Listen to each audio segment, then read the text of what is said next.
Namo tassa bhagavato arahato sama sambuddhassa. Namo tassa bhagavato arahato sama sambuddhassa. Namo tassa bhagavato arahato sama sambuddhassa. Dari semua pemberian dhammalah yang bernilai tinggi. Bhikkhu Sangha yang saya muliakan, para Romo Ramani, saudara-saudara semua, baik yang hadir di Wihara Bodhigiri maupun yang menyaksikan tayangan acara ini secara langsung maupun yang nanti akan menyaksikan dokumentasinya. Tentu pertama kali saya harus meminta maaf atas keterlambatan acara, karena biasanya acara kita mulai tepat waktu yaitu jam 4 sore, tetapi tadi tertunda mungkin sekitar 25 menit karena terjadi pergantian tempat. Ya, tidak masalah terbuka yang biasanya kita gunakan pada saat acara akan berlangsung masih sedikit hujan, dan kita tentu tahu bahwa para umat yang hadir ada juga yang sudah senior, sehingga kalau hujan walaupun gerimis tentu akan mengganggu kesehatan, sehingga kita akhirnya pindah ke sini di tempat yang memang dahulu kita juga melaksanakan acara Sanggadana di ruang keyakinan ini. Oleh karena itulah, maka kiranya sekarang sudah dapat dimaklumi apabila setiap kali acara kegiatan di Wihara Bodhigiri, kita tidak mengundang para biku yang banyak karena tempat kita sangat terbatas. Kita juga tidak mengundang umat untuk banyak hadir juga, karena tempat kita terbatas juga. Kalau di atas seandainya tidak pernah hujan, mungkin kita bisa mengundang umat dan para biku lebih banyak.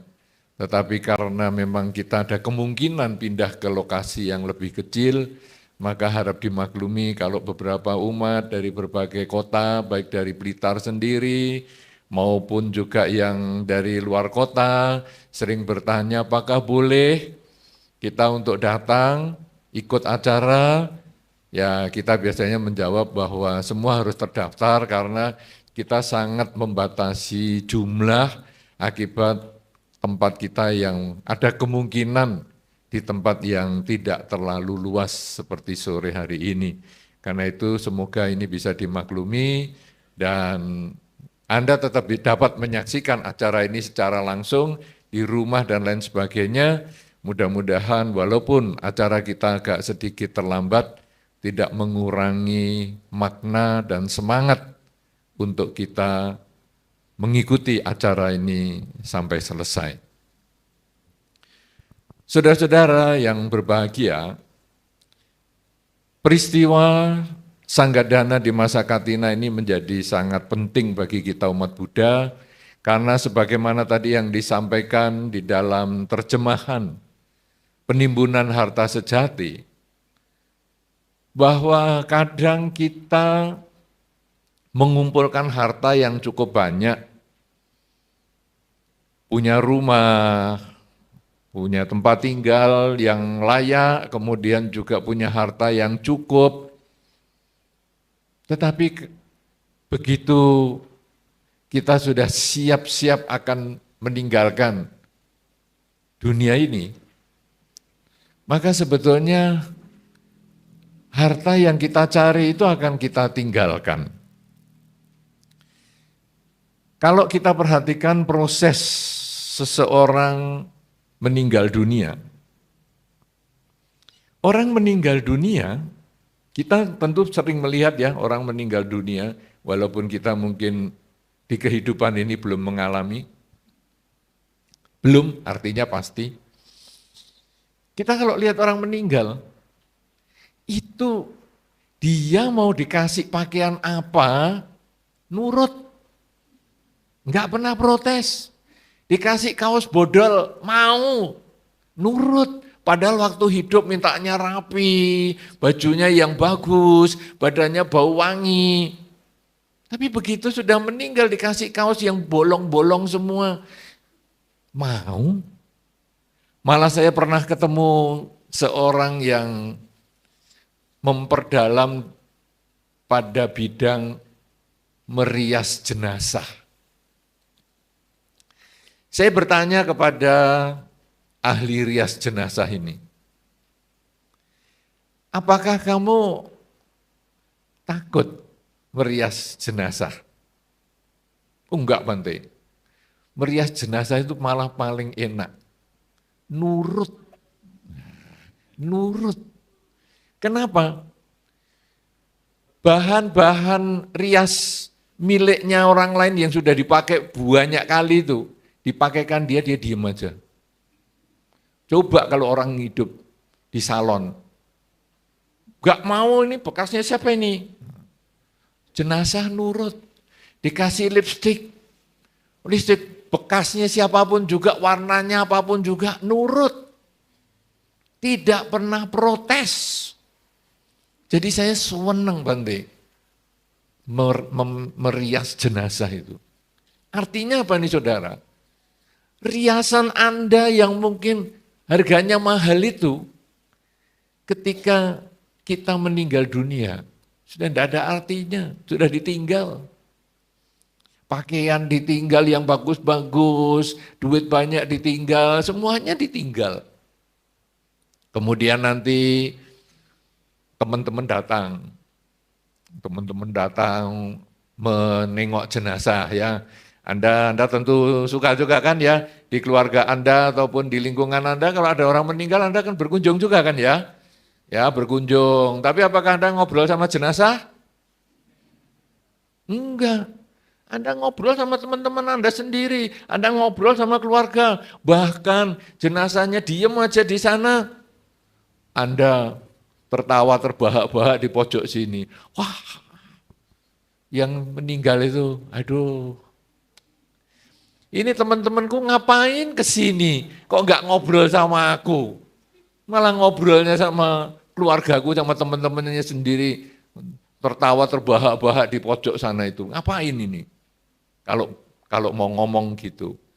Atau malah kalau jenazahnya itu ikut ngobrol dengan Anda pasti buyar, lari semua. Jenazahnya, aku ya pengen ngobrol. Kemudian dia duduk terus jalan. Wah, Anda pasti lari semua pontang-panting. Jadi kita datang untuk ngapa? Untuk apa coba? Ya cuma ngobrol sama keluarganya, ngobrol sama temennya. Nah, penghiburan ya, menghibur dengan ketawa kebahak-bahak itu ya. Jadi nanti sambil keluarganya itu sambil nangis, sambil ingusnya masih keluar tapi ketawa ngakak-ngakak. Ya oke lah. Tapi ada juga loh keluarga yang menangisnya keras. Menangis keras ya terus dihibur itu tadi ceritanya. Dihibur, dilus-lus dan lain-lain. Oke, selesai. Kemudian pengantaran jenazah. Mau ke makam bisa, mau ke krematorium bisa. Itu ya ada tangisan yang cukup keras. Nangis, wah, aduh kenapa sih anak-anak masih kecil kok kamu sudah meninggal? Anak-anak kecil kamu kok sudah meninggal? Berarti kalau anak-anak sudah besar, meninggallah sana. Kok nangis kok ada syaratnya toh? Anak-anak kecil masihan, utangnya masih banyak kok kamu sudah meninggal. Kamu bayar dulu dong utangnya, baru meninggal. Jangan kamu yang utang, aku yang bayar. Orang meninggal malah diajak ngomel. Ya, tapi oke lah, terus berangkat ke makam atau berangkat ke krematorium. Wah, nangis kencang sekali. Apalagi jenazah diturunkan, wah. Jenazah dimasukkan ke lubang krematorium, wah. Anda kalau menemui itu, pernah nemui gitu enggak? Pernah ya? Pernah nemu ya yang nangisnya sampai kencang gitu ya? Berani enggak Anda tanya? Mau ikut? Berani Anda tanya, mau ikut? Kenapa enggak berani? Bisa diomeli. Lah tapi kenapa nangisnya kenceng-kenceng? Ngapain? Toh juga enggak ikut, nyemplung ke makamnya juga enggak, apalagi nyemplung di lubangnya krematorium, enggak. Akhirnya makam ditutup, krematorium pintunya ditutup, keluarga cuma nunggu di luar. Saudara-saudara, ini menunjukkan apa ini proses kematian ini? Ketika seseorang meninggal, pakaian yang jelek dipakaikan pun mau.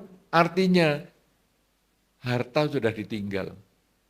Sepatu yang bagus, enggak dikasih sepatu, ya mau. Karena harta sudah ditinggal. Kemudian teman-teman datang.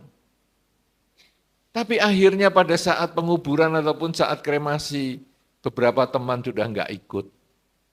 Berarti teman yang kita cari sepanjang hidup kita pun akhirnya harus pergi dari kita. Lalu keluarga, sudah sampai makam, sampai krematorium, nangisnya kenceng, tapi juga enggak ikut. Akhirnya apa? Keluarga yang kita rawat, keluarga yang kita jaga, keluarga yang selalu kita lindungi, akhirnya juga kita tinggalkan. Semuanya tinggalkan. Lalu kita yang gemar bersekolah, profesor, doktor, insinyur, sarjana hukum, sarjana apa saja, sarjana pendidikan, sarjana apa saja. Begitu meninggal, biasanya pembawa acara tidak mengatakan, saudara-saudara, beliau ini adalah profesor, doktor, insinyur, ini, sarjana hukum, sarjana ini, dan sarjana itu. Biasanya tidak pakai itu. Itu, Anda yang suka ngasih sambutan, pakai gelar-gelar itu enggak? Enggak ada tuh, gelarnya ganti satu hal, sama nanti kita semua gelarnya.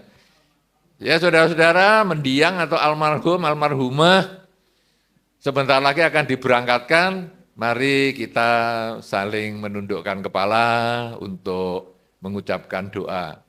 Jadi, mau gelarnya sepanjang berapapun juga mendiang, almarhum, almarhumah. Sama kita. Yang tidak sekolah ya sama, dapatnya gelar mendiang, almarhum, almarhumah. Sama. Jadi harta kita tinggalkan, karir kita tinggalkan, jabatan-jabatan kita tinggalkan, keluarga kita tinggalkan, teman kita tinggalkan. Artinya apa ini? Yang kita cari sepanjang hidup kita. Kita kan nyari itu semua, nyari duit lah, nyari pangkat lah, nyari keluarga lah, rumah bagus lah. Yang kita cari itu semua akan kita tinggalkan. Sudah tidak kita bawa lagi. Dan biasanya pada waktu membawakan acara, ada enggak yang suka memberi sambutan kepada orang meninggal di sini? Maksudnya pada saat keberangkatan acara itu, ada yang memberi sambutan siapa di sini? Tidak pernah ada ya? Hah? Ada? Siapa? Tidak ada. Pak Win? Hah? Pak Win? Pak Gianto enggak? Oh, yang ngantarkan itu siapa? Yang muntabke? Hah? Ya, yang memberangkatkan jenazah siapa? Pak Win? Oh ya. Saudara-saudara, waktu memberangkatkan jenazah, itu apa ada kata-kata, saudara-saudara semua, mendiang ini memang kaya raya. Karena itu dengan kekayaannya, mendiang pasti terlahir di alam bahagia.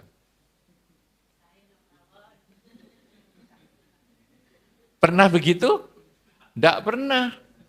Saudara-saudara, mendiang ini keluarganya sangat bahagia, akur sekali, rukun sekali suami istri. Wah, dengan kerukunan dan keakurannya ini, pasti mendiang juga terlahir di alam bahagia. Ada itu? Enggak ada. Saudara-saudara, gelarnya mendiang banyak sekali loh.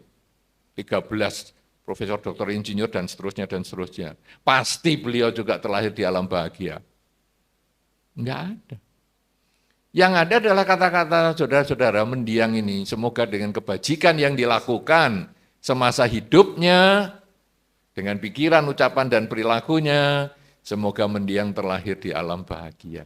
Yang ada adalah kebajikan, bukan kekayaannya, bukan pangkatnya. Saudara-saudara, ini jabatannya tinggi sekali loh ya, mendiang ini pasti karena jabatannya dia lahir di alam bahagia. Enggak juga. Bukan karena keluarganya yang bahagia atau tidak bahagia juga enggak. Keluarganya mendiang ini kurang bahagia saudara, jadi rasanya kita perlu doakan lebih banyak karena mendiang ini rasanya bisa terlahir di alam menderita. Enggak juga. Enggak sepertinya itu juga. Ya, jadi bukan urusan keluarga juga, tapi urusan perbuatannya. Nah, sekarang berarti apa yang kita berikan dalam kehidupan kita sehari-hari, yang kita perbuat hari-hari itu dengan pikiran, ucapan, dan perilaku, itulah yang akan kita bawa. Sedangkan yang kita cari seumur hidup ini yang kita tinggalkan, ngeri sekali. Kita cari, tinggal, kita beri, malah kita bawa. Aneh ya, yang kita cari kan nempel di diri kita, malah kita tinggal. Tapi yang kita beri kan justru terlepas dari diri kita, karena kita banyak berbuat baik, malah itu yang ikut ke kita. Nah, saudara-saudara, sekarang memberi apa ini yang paling bagus ini? Ya.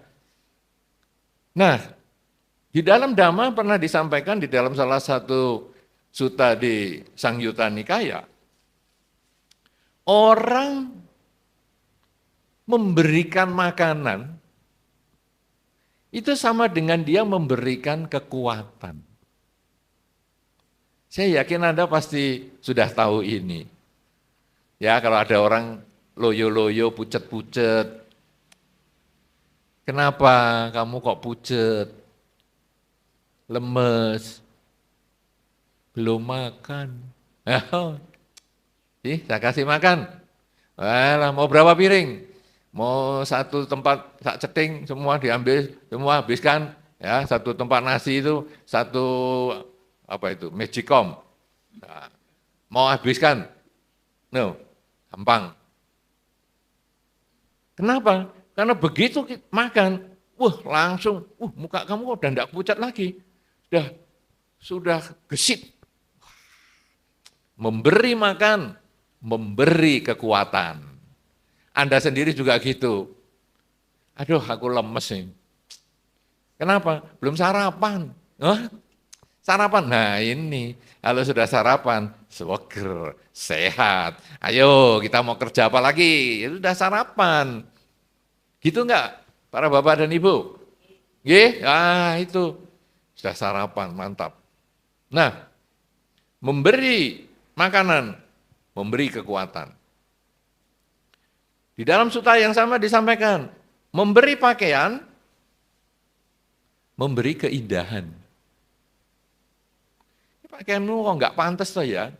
Kayak bolong sana, bolong sini. Saya kasih pakaian. Wah, ini indah. Ya, makanya kadang-kadang Anda kan gitu. Kalau di rumah, kan pakaiannya akan asal-asalan. Terus nanti kalau ada tamu, Anda enggak percaya diri loh. Sebentar ya, saya ganti baju dulu. Gitu enggak? Ya, kenapa? Karena Anda merasa enggak pantas ini saya dilihat. Kok masa saya ngewes-ngewes gini, enggak enak. Ya, ganti yang pantas. Wah, saya kok langsung enggak kenal kamu ya. Tadi waktu buka pintu, lain, kamu modelnya ewes-ewes. Begitu keluar dari kamar sudah ganti, wow.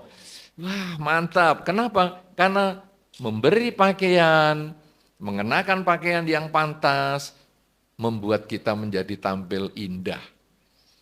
Itu makanya kalau Anda mau tampil di video, tampil di mana, itu pasti pakai sedikit nyisir dulu, bedaan dulu, pakaiannya yang bagus. Tapi kalau tampilnya cuma separuh, ya pakaiannya yang bagus cuma atasnya, bawahnya ya sarungan aja biasa, nggak apa-apa. Toh nggak kelihatan.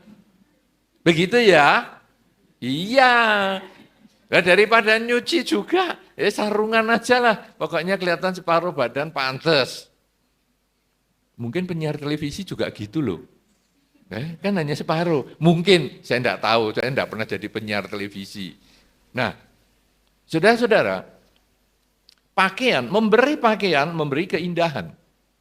Kalau tadi memberi makan, memberi kekuatan. Memberi pakaian, memberi keindahan. Kemudian, kamu ini waktu acara Katina di Bodigiri, perginya sama siapa? Belum tahu, aku sudah daftar sama Pak Gianto, tapi ini belum tahu. Bonceng kendaraan saya.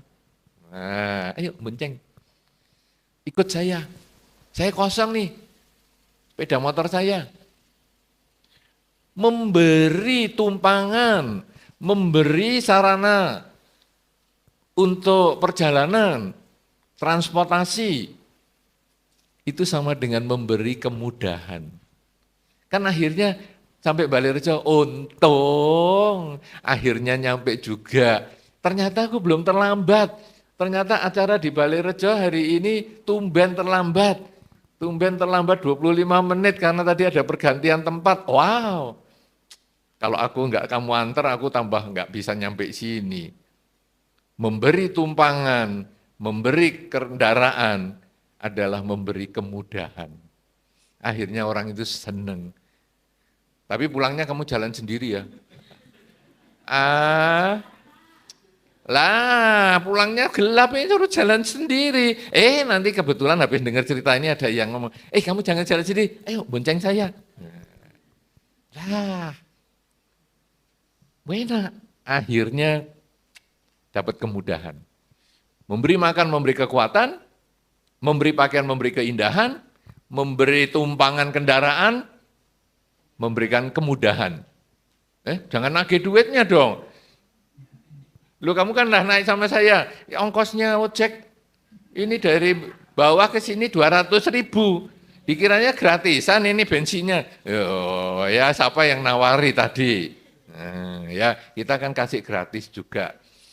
Nah, kemudian memberikan penerangan.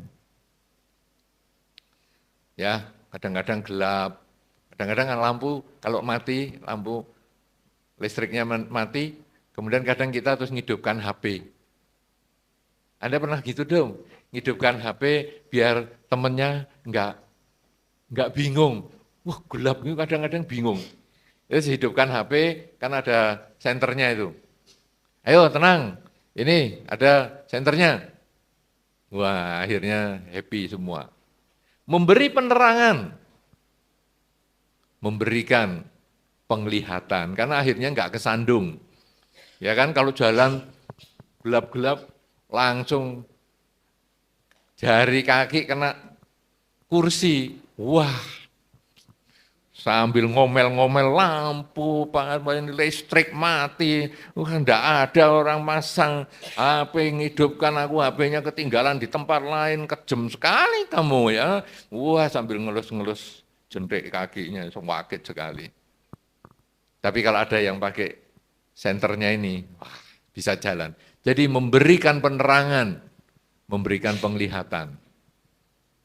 Nah, saudara-saudara, Ini yang disampaikan di dalam Dhamma seperti itu. Dan Anda sebetulnya saat ini sedang memberikan hal-hal itu kepada Sangga. Karena di dalam Sanggadana di masa Katina, sebetulnya umat saling bersama-sama, saling berbagi untuk kebutuhan Sangga. Seperti misalnya berdana makan. Beberapa umat sering mengatakan, nah sudah, saya mau dana makan kepada Bante. Ya, bisa. Kadang-kadang, ya sudah, saya titip aja kepada pengurus wihara. Ini Bantenya mau kamu carikan apa terserah. Ya, carikan nasi ya boleh, lauk apa ya boleh, kue apa ya boleh. Nah, itu memberikan makanan. Kemudian beberapa orang, ini kalau saya lihat sudah di depan, memberikan jubah. Jubah adalah pakaian. Kalau tadi misalnya Anda melihat ada orang pakaiannya nggak pantas, pada zaman Sang Buddha dulu ketika musim hujan sudah datang, masa wasa datang, jubah para biku ini kemudian sudah banyak luntur, banyak rusak dan sebagainya, kemudian umat berdana jubah, berdana pakaian untuk pertapa. Kemudian juga umat dalam rangka Sanggadana di masa Katina ini juga bisa memberikan sarana transportasi. Karena ada beberapa umat yang kemudian pada saat Katina ini, kemudian dia berdana kepada Sangga, yang nanti kita kirimkan juga ke rekening Sangga Theravada Indonesia, dan di situ dipakai nanti untuk berbagai kegiatan. Ada yang untuk kendaraan para Padesanayaka atau para pimpinan-pimpinan provinsi, itu juga dari dana-dana Anda itu. Berarti Anda termasuk berdana transportasi, kemudahan. Nah, sekarang kita lalu lihat, apa yang sudah Anda berikan itu, Anda juga berdana makanan, Anda berdana pakaian, Anda berdana kemudahan, yaitu transportasi, berdana juga penerangan dalam bentuk dana Anda itu juga bisa dipakai untuk listrik wihara. Jadi listrik wihara itu akhirnya bisa terang seperti ini. Ini juga karena dana-dana yang Anda berikan. Nah, Anda sudah memberikan 4 hal. Dana makanan, dana pakaian, dana transportasi, dana penerangan. Di dalam sutta yang sama, di dalam Sangyutta Nikaya tadi juga disampaikan, orang yang berdana tempat tinggal, itu berdana segalanya. Wow, berdana tempat tinggal. Itu biasanya kalau ada orang musim hujan gini ya, lalu ada orang berteduh di teras rumah Anda. Kemudian ada sini masuk. Lalu apa yang Anda lakukan? Dingin ya di luar, saya ambilkan minum. Ini ada cemilan, dana makan. Pakaiannya basah, ini saya punya pakaian baru, saya kasih dana pakaian. Gimana sepeda motornya? Atau kamu mau pulang kemana ini? Jauh ya, saya anter. Dana transportasi. Dan di rumah terang ataupun ada penghangat misalnya, kamu kedinginan ya, kita diang-diang di rumah ada pendiangan, kemudian hangat. Berdana penerangan. Jadi memberikan dana tempat tinggal dengan mengundang orang yang tadi berteduh di depan rumah itu, sebetulnya Anda memberikan keseluruhan. Nah, saudara-saudara, kalau sekarang sudah bisa berdana makan, sudah bisa berdana pakaian, sudah bisa berdana transportasi, sudah bisa berdana penerangan, dan bisa berdana tempat tinggal, bahkan sekarang misalnya kalau Anda ini di dalam kesempatan Sanggadana di masa Katina, Anda juga berdana tempat tinggal karena dana yang Anda pakai ini juga baik oleh sangga maupun oleh wihara juga digunakan untuk perawatan wihara dan lain sebagainya, maka ada yang lebih hebat lagi dari hal ini, yaitu berdana dhamma. Jadi berdana makanan ini sudah hebat karena membuahkan kekuatan. Berdana pakaian itu juga hebat karena membuahkan keindahan. Berdana transportasi juga sudah hebat, berdana kemudahan. Berdana penerangan juga hebat, berdana penglihatan. Berdana tempat tinggal hebat karena itu berdana keseluruhan. Tapi berdana dhamma lebih hebat lagi. Loh, kalau berdana tempat tinggal aja sudah keseluruhan, mestinya kan berdana ini menjadi yang tertinggi. Belum, masih ada berdana dhamma. Apa ini maksudnya? Saudara-saudara, pada saat saya tadi menyampaikan tentang dana katina, Anda juga berdana makanan, berdana pakaian, juga kemudian berdana transportasi, juga berdana penerangan, listrik, PLN, dan lain sebagainya. Kemudian Anda juga berdana tempat tinggal karena wihara, karena dana Anda bisa diperbaiki, bisa direnovasi, dan lain sebagainya. Ternyata saudara, pada saat sangga dana di masa katina, Anda juga termasuk berdana dhamma. Loh, dari mana ini bisa berdana dhamma? Kalau Anda tidak berdana makanan, bikunya lapar, gimana ceramahnya? Mau ceramah, aduh, perutnya muntir-muntir ini gimana ya? Langsung ceramahnya, saudara-saudara, maaf ya, cukup sekian, karena saya lapar. Atau kalau ceramah ya terus pelan, aduh, sambil senderan gini, aduh, lapar.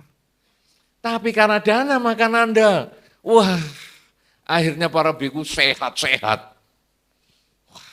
Bisa berceramah, bisa berbagi dhamma kepada pihak-pihak lain. Sehingga sepiring nasi yang Anda berikan, nilainya bukan lagi sepiring nasi, tapi menjadi nilainya dana dhamma.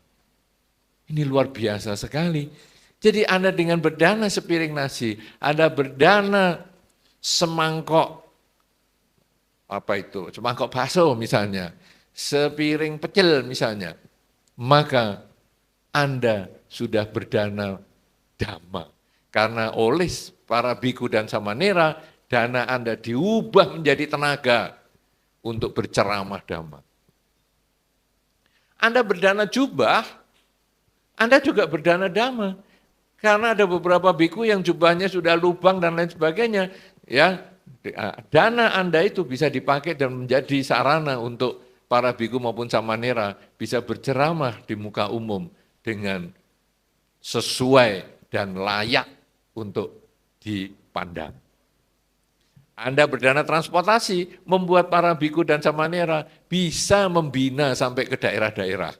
Ya, ini dari Kota Madya dan Kabupaten Blitar. Tentu Anda sudah sering mendapat pembinaan dari Bante Sukito maupun dari Samanera. Dari mana itu semua bisa sampai ke tempat Anda?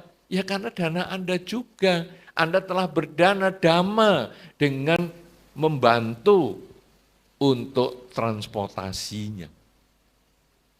Kemudian listrik wihara, ya tentu saja itu adalah merupakan dana dhamma. Dengan adanya listrik ini, kita bisa bertemu seperti ini, wajah saling bisa memandang. Kenapa? Karena ini semua adalah dhamma dana. Kalau tidak ada listrik, maka mungkin sound system yang saya gunakan ini tidak ada suaranya. Mungkin teman-teman kita yang di luar, yang nonton YouTube, ataupun yang nonton dokumentasinya tidak bisa melihat. Tetapi sekarang karena ada listrik, maka teman-teman kita yang di sini bisa mendengar dengan baik, teman-teman kita yang di luar pun bisa mengikuti dengan baik, yang nonton di YouTube pun bisa ikut seperti itu. Dan akhirnya tempat tinggal yang dipakai oleh para biku menjadikan para biku menjadi lebih sehat, lebih siap untuk berbagi dhamma dan lain sebagainya. Dan ini semua adalah jasa Anda. Saudara-saudara, dengan Anda berdana sanggadana di masa Katina, ternyata Anda juga berdana dhamma. Karena makanan yang Anda berikan, pakaian yang Anda berikan, transportasi yang Anda danakan, kemudian listrik yang Anda danakan, bahkan tempat tinggal yang Anda danakan oleh para biku diubah menjadi dana dhamma.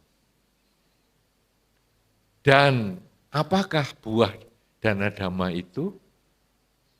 Apakah yang bisa diperoleh? Kalau sekarang berdana makanan memperoleh kekuatan, kalau berdana pakaian memperoleh keindahan, berdana transportasi memperoleh kemudahan, apa saja jadi gampang, berdana listrik, penerangan bisa memperoleh penglihatan yang bagus, berdana rumah bisa memperoleh segalanya, lalu berdana dhamma ini apa? Ketika kita bisa berdana dhamma, maka kita punya kesempatan mencapai pencerahan.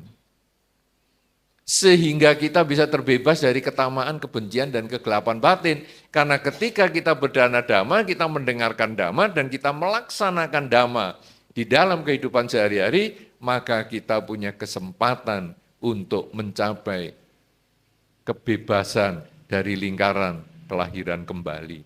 Oleh karena itu, saudara-saudara, dhamma dana ini menjadi yang tertinggi nilainya.